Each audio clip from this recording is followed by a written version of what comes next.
Hello students, welcome to the math with Akshay Goyal. बच्चों, आज मैं लेके आया हूँ ट्रिग्नोमेट्री इक्वेशन का पार्ट नंबर 3। जैसा कि हमने ट्रिग्नोमेट्री इक्वेशन पढ़ लिया था, ठीक है ना। आज हम क्या करेंगे, सॉल्विंग इक्वेशन यूजिंग ग्राफ पढ़ेंगे, जो कि आपको स्क्रीन पे टॉपिक दिख रहा होगा। ठीक है, तो देखिए जो फर्स्ट क्वेश्चन है हमारा, find the number of solutions of sin x equal to क्या दे रखा है, x/10 दे रखा है। तो ये हमारा क्या है, फर्स्ट क्वेश्चन है जो आपको स्क्रीन पे दिख रहा होगा। sin x इक्वल टू क्या दे रखा है, x/10 है। तो आप क्या कर सकते हैं, बिना ट्रिग्नोमेट्री इक्वेशन को सॉल्व किए बिना आप क्या कर सकते हैं, trigonometry equation number of solution निकाल सकते हैं, ठीक है, यूजिंग ग्राफ। वो आज हम समझेंगे। तो देखिए जैसा कि क्वेश्चन हमको दिख ही रहा है, इसमें सबसे पहले क्या करेंगे, जो भी हमारा sin x दे रखा है उसको आप क्या करेंगे, f(x) लेट करेंगे। लेट कर लीजिए, लेफ्ट हैंड साइड फंक्शन को f(x) लेट कर लीजिए और राइट हैंड साइड फंक्शन को क्या कर लीजिए, g(x) लेट कर लीजिए। और आप क्या कर लीजिए, दोनों फंक्शन का क्या बना लीजिए, कर्व बना लीजिए और दोनों को क्या कर लीजिए, किसी एक फिगर में ले लीजिए। तो जिसमें जो नंबर ऑफ इंटरसेक्शन पॉइंट आ जाएगा वही मेरे नंबर ऑफ सॉल्यूशंस होंगे, ठीक है। तो देखिए sin x की वैल्यू हमको दे रखी है, x/10 दे रखी है। तो देखिए sin x का जो ग्राफ होता है वो कैसा होता है, ऐसा ही होता है। इसके आगे लेने की जरूरत होगी तो ले लेंगे, हम यहाँ तक ले लेते हैं हम ग्राफ को। ये भी देखिए, ये हो गया। अब यहाँ पे वैल्यू क्या मिलती है हमको, पाई मिलती है, या 2 पाई मिलती है, या 3 पाई मिलती है, या वे क्या मिल जाएगी, 4 पाई मिल जाएगी। सिमिलरली यहाँ पे हमको क्या मिल जाएगा, -पाई, -2 पाई, -3 पाई और हमारा क्या मिल जाएगा यहाँ पे, -4 पाई मिल जाएगा, ठीक है। अब यहाँ पे x/10 है, x/10 की हमको क्या करना है, ग्राफ बनाना है। जैसा कि आप जानते हैं y = x का ग्राफ जो होता है वो कैसे होता है, ऐसे होता है, जो कहाँ से जाएगा, ओरिजिन से पास करेगा। अब इसमें जो ग्राफ बनेगा वो थोड़ी सी स्लोप क्या होगी, बहुत ही ज़्यादा कम होगी, ठीक है। अब पाई की जो वैल्यू होती है, बेसिकली पाई की जो हमारी वैल्यू होती है वो कितनी होती है, कितनी वैल्यू लेते हैं हम, 3.14 लेते हैं, ठीक है। अब यहाँ पे हम क्या कर सकते हैं, x की जगह हम x की जगह हम 3 पाई पुट कर दें तो हमको क्या वैल्यू मिल जाएगी, 3 × 3.14/10। तो इसको इससे मल्टीप्लाई करेंगे, कितना आएगा, 9.42/10 मिल जाएगा। इट मीन्स 0.0942 मिल जाएगा, जो कि वैल्यू 1 के अप्रॉक्स है। अब साइन की जो मैक्सिमम वैल्यू क्या होती है, 1 होती है, और मिनिमम वैल्यू क्या होती है, -1 होती है। तो 3 पाई पे हमको वैल्यू 1 से थोड़ी सी कम मिल जाएगी। इट मीन्स ये पॉइंट हो जाएगा, ये पॉइंट हो जाएगा हमारा। और इससे ज़्यादा इसके बाद हमारी जो वैल्यू है वो 1 से क्या हो जाएगी, बड़ी हो जाएगी। इट मीन्स कब से क्या चली जाएगी, ऊपर से चली जाएगी। तो ये हमारा लास्ट पॉइंट हो गया। सिमिलरली यहाँ पे भी हमारा पॉइंट हो जाएगा, ठीक है। इसको हम क्या कर लेंगे, मिला देंगे।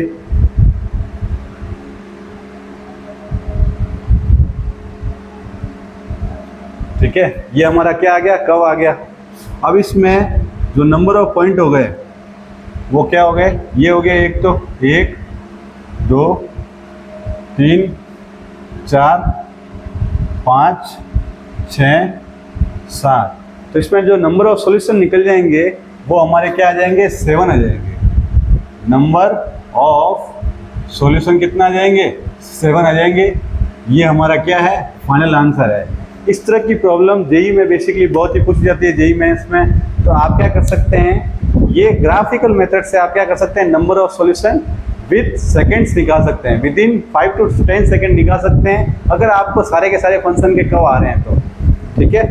फिर देखिए नेक्स्ट क्वेश्चन आपको आपके स्क्रीन पे दिख रहा होगा, क्वेश्चन नंबर 2। ये बेसिकली हम एग्जांपल्स कर रहे हैं, जो आपको स्क्रीन पे शो ही हो रहा होगा। ये बेसिकली इलस्ट्रेशन चल रहे हैं, सिंगेज के इलस्ट्रेशन चल रहे हैं। तो नेक्स्ट जो इलस्ट्रेशन है वो बेसिकली क्या है, हमारा 4.65 है। नेक्स्ट जो इलस्ट्रेशन है वो क्या है, 4.65 है। अब इसमें बेसिकली हमको क्या दे रखा है, x sin x की वैल्यू क्या दे रखी है, 1 दे रखी है। क्या दे रखी है, x साइन x की वैल्यू हमको क्या दे रखी है बच्चों, 1 दे रखी है। तो आप क्या कर सकते हैं, इसमें साइन x की वैल्यू क्या ले सकते हैं, 1 अपॉन। अब देखिए साइन x की वैल्यू, ताकि हम दो फंक्शन को क्या कर लीजिए, एक एक फंक्शन इजीली क्या करना होगा, सॉल्व करना इजी होगा। तो मैं x को डिनोमिनेटर में लेके आ गया, ये हमारा f ऑफ x हो गया और ये हमारा g ऑफ x हो गया, दोनों को बना लीजिए। इसमें जो साइन x का जो ग्राफ होगा वो फिर से वही मिल जाएगा हमको, ऐसे ग्राफ चलता रहेगा।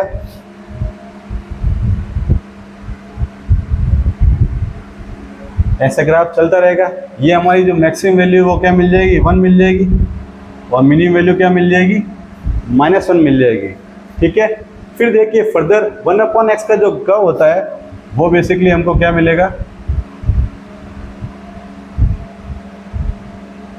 ऐसा मिलेगा। ये आगे फर्दर क्या होगा, चलता रहेगा। ठीक है ना। तो इसमें नंबर ऑफ जो पॉइंट्स हैं, नंबर ऑफ सॉल्यूशन है वो आते रहेंगे। सिमिलरली यहाँ पर भी देखिए 1 अपॉन एक्स का जो कर्व है ऐसे चलता रहेगा। तो इसमें हमको नंबर ऑफ पॉइंट्स क्या मिल जाएंगे, जितना कर्व चलेगा उतना ही चलेगा, ये इन्फिनिट पर कहीं पर जाके मिलेंगे पॉइंट्स। ठीक है, तो इसमें जो नंबर ऑफ सॉल्यूशंस होंगे, नंबर ऑफ रूट्स पूछे हैं वैसे। अब जिसके जो नंबर ऑफ रूट्स और number of solution both are same होते हैं बेटा। ठीक है बच्चों, इसमें हम क्या कर सकते हैं, जो नंबर ऑफ सॉल्यूशन हो जाएंगे हमारे वो क्या आ जाएंगे, इनफाइनाइट आ जाएंगे। नंबर ऑफ सॉल्यूशन हमारे पास में क्या आएंगे, इनफाइनाइट आ जाएंगे। ये हमारा क्या हो जाएगा, फाइनल सॉल्यूशन हो जाएगा। ठीक है बच्चों, नेक्स्ट एग्जांपल्स आपको आपके स्क्रीन पर दिख रहा होगा 4.66, वो देखिए, उसको बनाते हैं हम। ठीक है,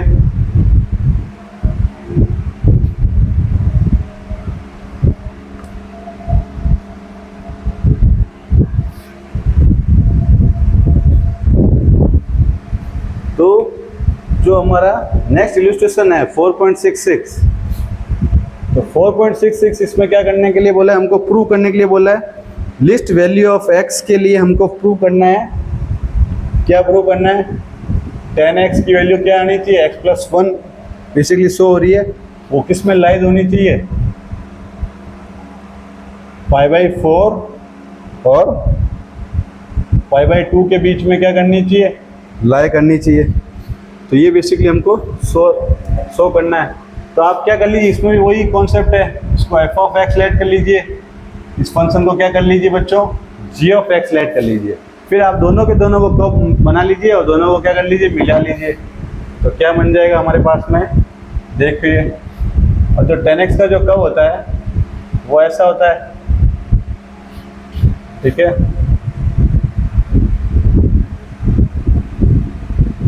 अब 10x का जो कर्व मिलता है हमको, इन्फिनिटी पे कहीं जाके मिलेंगे, वैसे ही हमको यहाँ पे मिल जाएगा।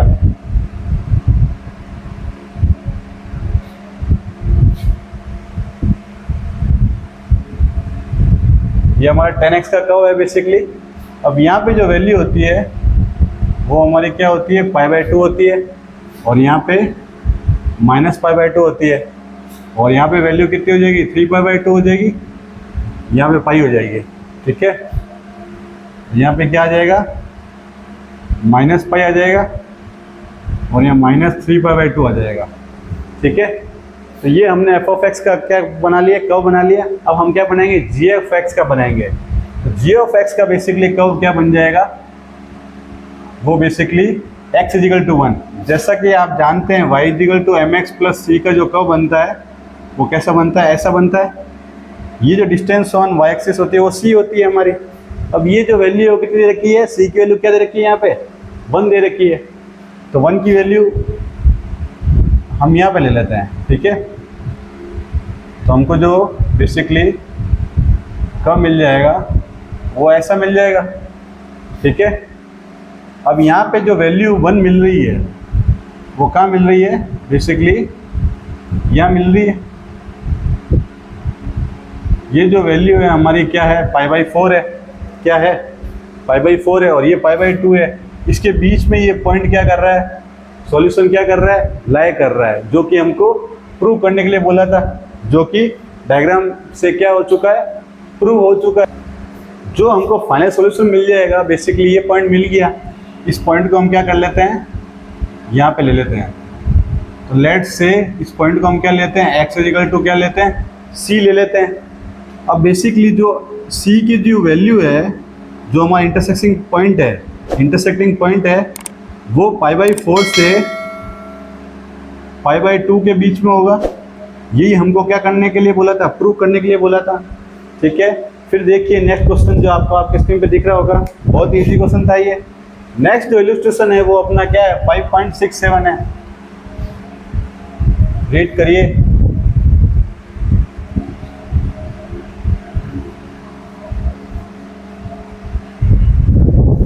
तो नेक्स्ट इलस्ट्रेशन में हमको क्या बोल रहा है कि m और n की वैल्यू दे रखी है आपको।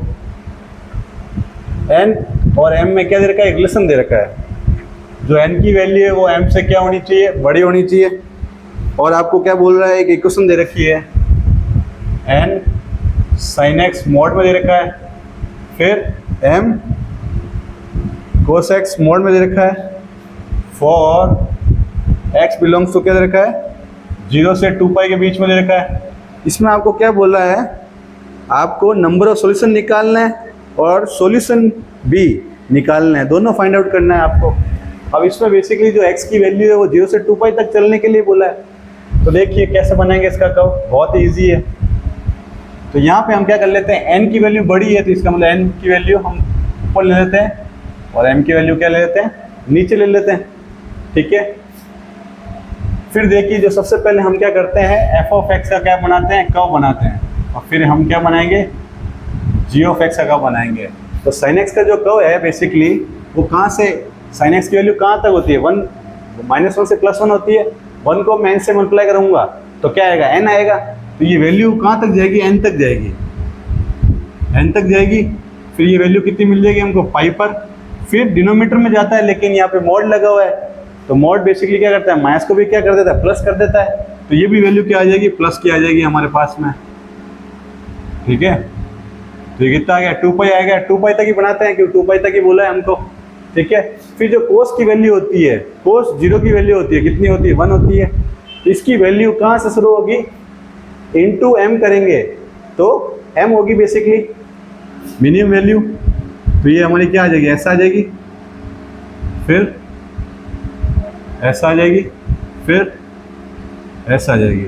ठीक है, तो इसमें हमको जो नंबर ऑफ सॉल्यूशन मिल जाएंगे 1 2 3 4। तो इसमें हमको जो नंबर ऑफ सॉल्यूशन मिल गए वो क्या मिल गए, 4 मिल गए। Number of solution equal to क्या मिल गए हमको, 4 मिल गए। इसमें बेसिकली 2 पार्ट थे। फर्स्ट पार्ट हमारे नंबर ऑफ सॉल्यूशन पूछा था और फिर हमको सॉल्यूशन भी पूछे थे। तो ये हमारा A आ जाएगा पॉइंट, ये हमारा B आ जाएगा, ये C आ जाएगा, ये D आ जाएगा। ठीक है, अगर मैं A पॉइंट के लिए बात करूं तो ये वैल्यू कहां से कहां तक है, 0 से π/2 के बीच में है। ठीक है, और ये क्या आ जाएगा, 3π/2 आ जाएगा। तो मैं सबसे पहले जो कैलकुलेशन करता हूं फॉर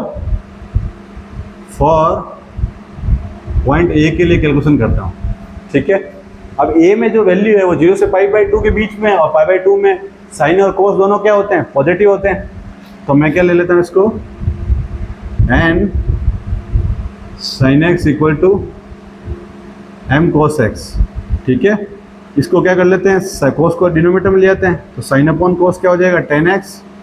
तो हमको क्या मिल जाएगी, m अपॉन n मिल जाएगा। तो x की जो वैल्यू मिल जाएगी हमको tan इनवर्स m बाई क्या मिल जाएगा हमको, m मिल जाएगा। ठीक है, फिर देखिए हमारा पॉइंट B के लिए, फॉर पॉइंट B बेसिकली क्या मिल जाएगा, वो π/2 से π के बीच में है। तो इसके लिए जो हमको x की वैल्यू मिल जाएगी, पाई से पहले ही आ रहा है। ये जो वैल्यू है वो किसको डिफाइन कर रहा है, डोमेन को डिफाइन कर रहा है, और डोमेन की वैल्यू पाई से कम है। तो यहाँ पे क्या आ जाएगा, ये वैल्यू कितनी थी हमारी, ये वैल्यू tan इनवर्स m/n थी। तो इसकी वैल्यू क्या आ जाएगी, पाई माइनस tan इनवर्स क्या हो जाएगी, m/n आ जाएगी। Similarly for point C, 4.c basically क्या है, पाई के बाद में वैल्यू है, तो ये वाली वैल्यू जो है वो हम क्या कर लेंगे, ऐड कर लेंगे। तो क्या मिल जाएगा हमको, pi plus tan inverse m by क्या मिल जाएगा, n मिल जाएगा। सिमिलरली 4 पॉइंट b के लिए निकाल लेते हैं, 4 पॉइंट b के लिए निकाल लेते हैं। तो x की वैल्यू क्या आ जाएगी, वो क्या है बेसिकली 2 पाई से क्या है, कम है। तो बेसिकली क्या आ जाएगी, 2 pi minus tan inverse m by क्या आ जाएगा, n आ जाएगा। तो ये बेसिकली हमारा आज का लास्ट क्वेश्चन था, जिसमें हमने क्या सीखा है, ट्रिग्नोमेट्रिक ग्राफ से भी हम नंबर ऑफ सॉल्यूशन निकाल सकते हैं, वो भी बहुत ही इजी वे में। तो ये lecture basically number of solution निकालने का था यूजिंग ग्राफ। नेक्स्ट लेक्चर में हम आगे इनइक्वालिटी पढ़ेंगे, ट्रिग्नोमेट्रिक क्वेश्चंस की।